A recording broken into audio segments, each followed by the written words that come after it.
Hello, a little update on Lucky's Lake Swim. I've got a few items to cover. First, let me say the swim seems to be going very well. I believe that just about everybody that wants to get in and swim is able to. Thanks to Red Rocket Studios for setting up a great sign-in application, and thank you so much to all our volunteers that have made this possible.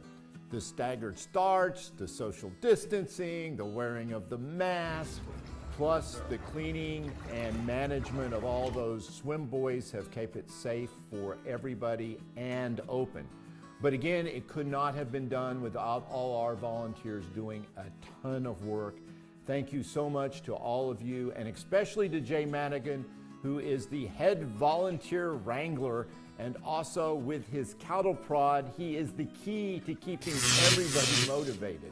So strong work to all, and strong work to the volunteers, and again, a heartfelt thanks from everybody that swims the lake. So, to make the jobs of the volunteers a bit more easier, I just wanted to do some reminders on start times and crossing numbers. The start times for Monday through Thursday are 6:30 a.m. Now, it's not a mass start, as everybody knows. We will do a trickle start and continue to do a trickle start. And so as soon as you get here, you can go on and get in. Now, I'm not saying come in at 5:55 and start. If you come in at 6:25, fine. You don't have to wait till 6:30 to start trickle in. If you get there and kind of standing around or a little bit late at 6:35, that's fine. But showing up at 7 a.m., it's just not kosher. So don't do it. Also, we have a limit on 2 crossings, but there is an exception for some of the super fast swimmers, and you guys know who you are. These mutants can go 3 crossings in the period of time it takes the average human being to do only 2.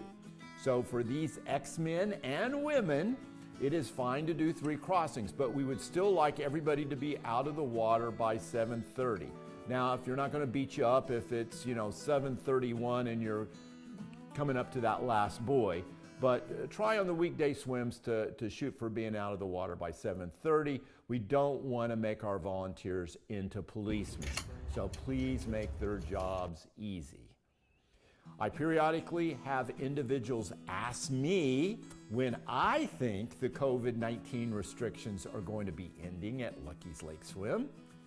And they are always disappointed when I say, I don't know. They then invariably ask, well, don't you have an idea of the date? So I consulted my crystal ball, and yes, I now do have a mystical date for all my OC friends. Please mark this on your calendar, February 30th. Now you know, so you can quit asking.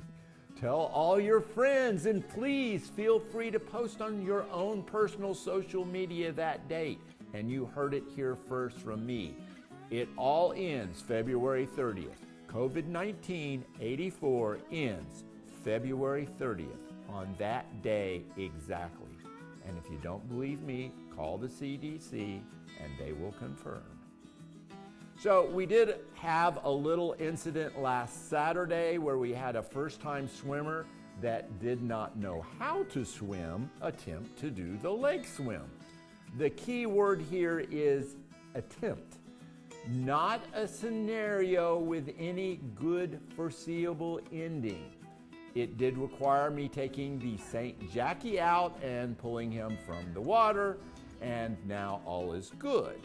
But in questioning his swimming experience, it turns out he goes to the pool a lot, where he mostly sits in a chaise lounge, but occasionally he jumps into the pool to cool off, and he has no problem swimming back to the pool edge to get out. Next stop, the English Channel. He's ready. So, for all our volunteers, just a reminder, if you are checking in a new swimmer on Saturdays or even any other day if they happen to slip in somehow, please remember the important question is always to ask when the last time you swam a mile, not can you swim. It turns out that people have some very unusual ideas of what it means to be able to swim. If the newbie struggles with the answer to the mile question, then you need to drill down a bit into their swimming history to make sure they are safe. And for those that encourage your friends, which he had to there, to swim the lake, that do not know how to swim, or those folks are questionable swimmers, please be aware that there is a Florida State Statute, 1538B, Section 3C, and I quote, if the associate swimmer, that's the guy that's encouraging the guy that can't swim to try to swim across the lake, if the associate swimmer has that swimmer drowned, the enabler, that's the associate swimmer, will be approached by Lucky at buoy number 2 and stabbed 3 times with his gator knife. Now, I'm not making this stuff up. Read the statute, okay? On the happier side of the lake swim, we had a Girl Scout troop come by and do the Girl Scout swimming test Saturday, and it was nice, and I think they did it.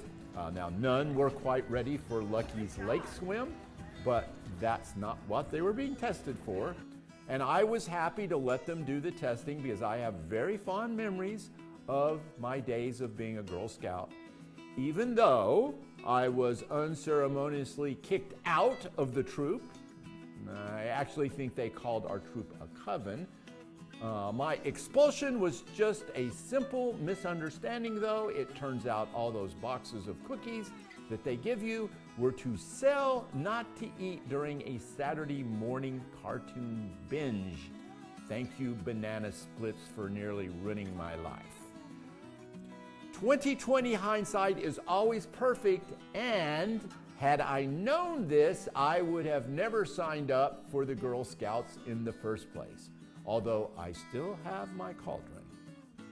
So, a little update on the Golden Mile. I think everybody knows by now that we have canceled it for 2021 due to COVID-19 84, and you have 2 options. One is to transfer your entry to 2021, or you can donate the entry to the Lake Cane Restoration Society and get your swag bag and do a virtual swim for this year. Julian, the race director, would be sending you an email tonight or tomorrow, I believe, if you have previously registered. Now, if you've already talked to her, don't worry about it, but please try to respond by the end of the weekend to her letter so we know which you wish to choose. If we do not hear from you by the end of Monday, we will assume you want to donate the money to the Lake Cane Restoration Society, and we thank you very much for that. If you wish to do the virtual swim on your own for the 2020 Golden Mile, we have the course set up on 3 days: Saturday, August 28th, Saturday, September 19th, and Saturday, October 10th. And I think I got those dates right. And for those that want to wait until the pandemic ends, February 30th. Any of those days you can do the virtual swim, and the race course will be exactly the same as the Golden Mile. No age group awards will be given other than a pat on the back and an attaboy, but you will earn your goodie bag, a survivor medallion, and a t-shirt. And again, let Jillian know by answering her email with your plans. Should you decide to tell me your plans before or right after I get out of the lake swim, keep in mind that I will immediately forget the information you told me, but I will remember to put you on my enemies list, and I will send you home with a puppy, a kitten, and a duckling. All right, so very cool Lucky's Lake Swim mask available, guaranteed not to prevent COVID-19 84, but it may get you laid if you wear it in the right situation, or so I am told by Jay Madigan. It may be his idea of a cheap marketing ploy, but no harm in trying. Don't tell Jackie. It's supposed to be a surprise.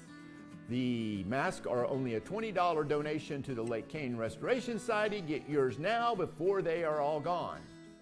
And speaking of the Lake Cane Restoration Society, here's a little update on all of our fish attractors and hatcheries, which we are all very proud of. Here is the designer and architect of Carp 4. Carp 4 is the fourth in a series of what we call fish attractors. This is actually an essential piece of lake restoration. It is the equivalent of an artificial reef, but better. Poppers. This is the official launch of Carp 4. All right. Yeehaw, baby.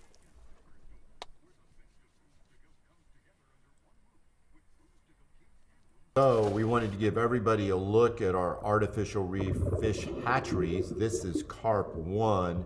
This one we purchased. It was not made by us. There are a few fish, but overall I think a little bit disappointing. Now this is Carp 2. Look at the fish there. This is multi-level. This is like a housing project for fish. There are tons of fish just everywhere. Every pipe you look are surrounded by these fish. So we're extremely pleased with Carp 2. Moving on to Carp 3, check out that gar out there. So you know where there's gar, there's gonna be, tons of little fish. Look at them, thousands and thousands of little fish. This is about a 3 to 4 foot high artificial reef we made out of concrete strips. And it has done, as you can see, incredibly well. Fish everywhere and of different sizes. As we look, there's one that's a little bit larger, but there goes one. And then we look up here to the left, I think, we're gonna see some even bigger fish that tend to surround the periphery and feed on the little fish. And then of course there's the invasive species, which are very scary. Oh, it's a madigan. This is an invasive species from Cleveland, I believe. And finally, Carp 4. No fish around it yet, but it's just waiting for those fish to move in. Free housing during COVID-19 for fish. So, and then Sean and Jay finished up with locating Turtle Island. Turtle Island had sank, and they have taken the time to pull it out, and we're going to refurbish it and get it ready for the turtles, especially since Notch is back.